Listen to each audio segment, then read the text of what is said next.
Você já parou para pensar o que os seus clientes pensam sobre a sua empresa? Muitas vezes a gente acha que está entregando uma ótima experiência do cliente. Porém, sem medir isso de forma estruturada, fica muito difícil saber o que realmente está funcionando e o que possui oportunidade de melhorias. Métricas como NPS, CSAT, CES já existem há muitos anos e são os fundamentos da gestão em experiência do cliente. Mas você tem usado elas na sua empresa? Quais e como? Grande parte das empresas usam pelo menos uma dessas métricas, porém, tratam elas apenas como um número, em uma planilha ou em um dashboard que ninguém vai ver ou vai ver e não vai dar a atenção necessária. O problema é que, sem entender o que esses dados realmente significam, você acaba tomando decisões no escuro e perde oportunidades de se relacionar melhor com seu cliente, reduzir churn, cancelamento, até mesmo melhorar a eficiência operacional da sua empresa ou estruturar o que é necessário para escalar. Ou quem sabe, identificar novas oportunidades de produtos e serviços. Nesse vídeo, eu vou te ajudar a parar de olhar essas métricas apenas como um número e usá-las para entender como melhorar o relacionamento com o seu cliente e, consequentemente, construir uma experiência que impacta o crescimento da sua empresa. Bom, seja bem-vindo ao canal da Nexa School aqui no YouTube. Eu sou Gabriela Amaral, sou fundadora da Nexa e expert global em experiência do cliente e transformação digital. E o que eu vou compartilhar com você aqui vem da minha experiência prática. Eu já implementei programas estruturados de voz do cliente e métricas como NPS para mais de 20 países, rodando em 5 idiomas, com uma metodologia padronizada e a gestão sendo realizada em uma única plataforma global. Enquanto algumas empresas analisam pontualmente o NPS, eu, além de gerenciar o NPS, trabalhava em parceria com outras áreas da empresa para fazer também a gestão do CSAT, das jornadas mais core do cliente. Eu fazia a gestão do programa de voz do cliente, lidando diretamente com stakeholders globais,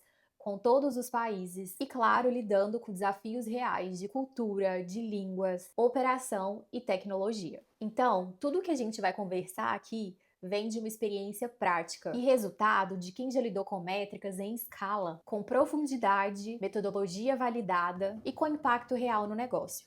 Dito isso, vamos ao que realmente interessa. A experiência do cliente é construída em cada ponto de contato que um cliente possui com uma marca. E o que define se essa experiência é boa ou não é a percepção do seu cliente. Por isso, mais do que entregar um bom atendimento, um bom produto ou um bom serviço, é necessário entender como está a percepção do cliente em cada etapa, em cada jornada que ele passa com a sua marca. Sem essa escutativa estruturada, as decisões elas acabam sendo tomadas com base em feeling, com base em suposições ou situações pontuais que acontecem no dia a dia. E nesse cenário, se você não escuta o seu cliente, o que pode acontecer é: o cliente compra de você, mas ele não te recomenda. O cliente reclama, o problema não é resolvido e ele não volta. E os clientes que estão na sua base podem até mesmo estar buscando outras soluções. Medir a experiência do cliente com método é o que permite com que você identifique esses sinais de forma estruturada e consiga agir com antecedência antes que, por exemplo,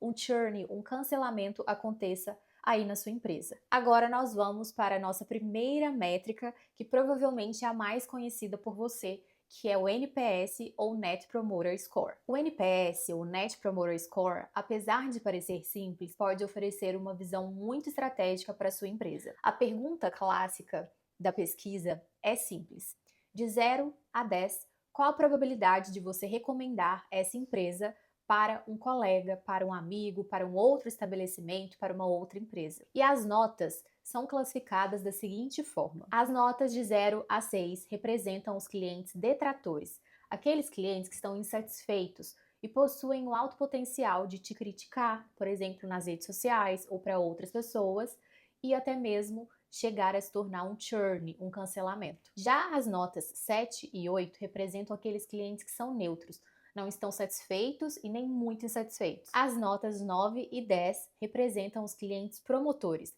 aqueles que são leais e que defendem a sua marca e recomendam a sua marca organicamente. Já o cálculo do NPS, para você obter o resultado, você faz uma conta com o percentual de clientes que são promotores menos o percentual de clientes que são detratores. As empresas com alto NPS, ou seja, o NPS ali acima de 70, 80, 90, elas tendem a crescer mais.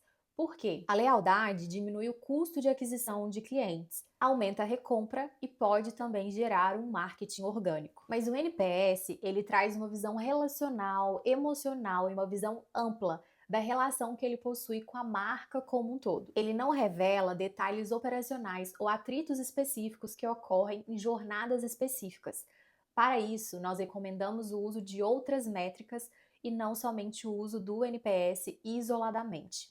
Tudo que eu comentei aqui, eu me refiro ao NPS relacional nesse caso. Enquanto o NPS relacional mede se o cliente recomendaria uma empresa como um todo, o CSAT ele é mais específico. Ele revela como o cliente se sentiu em experiências específicas. E a pergunta é simples: de 1 a 5 ou de 1 a 10, o quão satisfeito você ficou com um atendimento, com entrega de um produto, com a troca de um produto, por exemplo? As respostas geralmente são em uma escala de 1 a 5 e o resultado é calculado fazendo a média das notas. Então o CSAT ele é muito útil para acompanhar como que foi uma interação específica que o cliente teve com a empresa. E ele é enviado após essa interação. Então ele é muito útil para monitorar a operação no dia a dia e fazer ajustes rápidos. Mas aqui tem um ponto importante. A satisfação não garante lealdade. Um cliente ele pode ter ficado satisfeito com um atendimento específico, mas ainda assim achar que todo o processo de suporte e atendimento é cansativo, não é fácil e o problema dele demora para ser resolvido em geral. E é justamente por isso que o CSAT sozinho talvez não te mostre o que o CES pode te mostrar. O CES, ou Customer Effort Score, traz uma pergunta simples, mas muito poderosa. Em uma escala de 1 a 7, o quão fácil foi resolver o seu problema, sendo que 1 é muito fácil e 7 muito difícil. Note que o foco aqui não é a satisfação do cliente, mas sim a facilidade em passar por um determinado processo. E a lógica é clara: quanto menor o esforço, maior a chance do cliente se fidelizar com aquela marca. É só você pensar nas interações que você como cliente tem aí com as empresas. Quanto mais fácil é essa experiência, mais você tende a se fidelizar e querer comprar daquela empresa de novo. E tem dados que reforçam isso. Clientes que relatam baixo esforço têm 94% de chance de recomprar daquela empresa. Já aqueles que enfrentam muito esforço têm 96% de chance de sair. Mas mesmo com esse impacto poderoso, as empresas ainda subutilizam o CES. Enquanto o NPS e o CSAT é usado com frequência nas empresas, o CES é menos comum. E talvez seja por isso que algumas empresas não conseguem entender e enxergar as fricções que o cliente está passando em cada jornada e como o cliente tem se desgastado. É importante eu ressaltar que essas métricas não são um combo obrigatório. Antes de definir como usá-las, é importante que você faça uma leitura do seu contexto, nível de maturidade, para daí entender quais métricas faz sentido para a sua empresa. Mas elas são complementares e juntas formam um sistema completo de escuta da voz do cliente. O NPS te dá uma visão de longo prazo e de lealdade, o CSAT te dá uma visão sobre a satisfação do cliente em jornadas específicas e o CES te dá uma visão sobre quando o cliente está tendo muito esforço para interagir com a sua empresa. Quando usadas com inteligência, elas podem te dar um retrato real de todas as jornadas que a sua empresa possui. E, a partir desses dados, é possível tomar decisões mais inteligentes e mais assertivas, para você não só aumentar a satisfação do cliente, mas também reduzir custos, melhorar a eficiência operacional, sempre almejando melhores resultados para o seu negócio. Importante: de nada adianta ter todas essas métricas na sua empresa se esses dados não são usados de forma nenhuma. Essas métricas só têm valor quando elas viram aprendizado e ação. Não se trata de medir por medir, mas sim de conhecer o seu cliente com profundidade para oferecer uma boa experiência para ele. E é importante lembrar, uma boa experiência reduz churn,